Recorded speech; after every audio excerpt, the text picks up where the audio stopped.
Hi hello ಎಲ್ಲರೂ ಹೇಗಿದ್ದೀರಾ? Welcome back to Suji Vishnu logs. ಇವತ್ತು ನಾನು ಬೆಟ್ಟದ ನೆಲ್ಲಿಕಾಯಿ ಯೂಸ್ ಮಾಡ್ಕೊಂಡು ನಾನು ಲೇಹ ಮಾಡ್ತಾಯಿದ್ದೀನಿ. ಇದು ಆರೋಗ್ಯಕ್ಕೆ ತುಂಬ ಒಳ್ಳೆಯದು. ಏರ್ ಫಾಲ್ಗೆ, ಸ್ಕಿನ್ಗೆ, ವೆಯ್ಟ್ ಲಾಸ್ಗೆ ಮತ್ತು PCOD, PCOSಗೆಲ್ಲ ತುಂಬ ಒಳ್ಳೆಯದು. ಪ್ಲೀಸ್ ನನ್ನ ಚಾನಲ್ನ ಸಬ್ಸ್ಕ್ರೈಬ್ ಮಾಡಿಕೊಂಡು ಪೂರ್ತಿ ನೋಡಿ, ಲೈಕ್ ಮಾಡಿ, ಶೇರ್ ಮಾಡಿ, ಕಮೆಂಟ್ ಮಾಡಿ. ಇವಾಗ 7 ನೆಲ್ಲಿಕಾಯಿ ತೊಗೊಂಡಿದ್ದೀನಿ ನಾನು ಸಿಂಪಲಾಗಿ ಸ್ವಲ್ಪ ಮಾಡ್ಕೊತಾ ಇದ್ದೀನಿ, ಸ್ವಲ್ಪ ಕ್ವಾಂಟಿಟಿಯಲ್ಲಿ ಮಾಡ್ಕೊತಾ ಇದ್ದೀನಿ. 7 ನೆಲ್ಲಿಕಾಯಿನ ತೊಳೆದ್ಬಿಟ್ಟು ಒರೆಸ್ಕೊಂಡು ಅದನ್ನು ಈ ಥರ ತುರಿದು ಇಟ್ಕೊತಾ ಇದ್ದೀನಿ. 1 ಕಪ್ ನೆಲ್ಲಿಕಾಯಿ ಆಗಿದೆ. 1 ಕಪ್ ನೆಲ್ಲಿಕಾಯಿ ತುರಿಗೆ 1 ಕಪ್ ಬೆಲ್ಲ ಹಾಕ್ಕೊಂಡ್ರೆ ಸಾಕು. ಹಾಕ್ಕೊಂಡು ಈ ಥರ ಫ್ರೈ ಮಾಡ್ಕೊಬೇಕು. ಸ್ವಲ್ಪ ಸಿಮ್ಮಲ್ಲೇ ಇಟ್ಕೊಂಡು ಫ್ರೈ ಮಾಡ್ಕೊಬೇಕು. ಒಂದು ಕಡೆ ಪಾತ್ರೆ ಇಟ್ಕೊಂಡು 1 ಕಪ್ ಬೆಲ್ಲ ಸೇರಿಸಿ, ಒಂದು ಸ್ವಲ್ಪ ನೀರು ಸೇರಿಸಿ ಬೆಲ್ಲನ ಕರಗಿಸ್ಕೊಬೇಕು.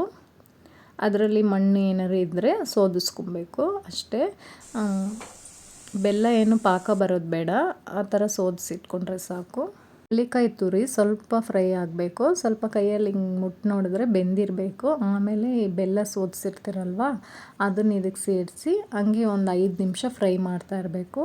ಫ್ರೈ ಮಾಡ್ತಾಯಿದ್ರೆ ಅದೊಂದು ತಿಕ್ ಕನ್ಸಿಸ್ಟೆನ್ಸಿ ಬರುತ್ತೆ. ಒಂದು ಲವಂಗ ಸೇರಿಸ್ಕೊಬೇಕು, ಟೇಸ್ಟ್ಗೆ ತುಂಬ ಚೆನ್ನಾಗಿರುತ್ತೆ.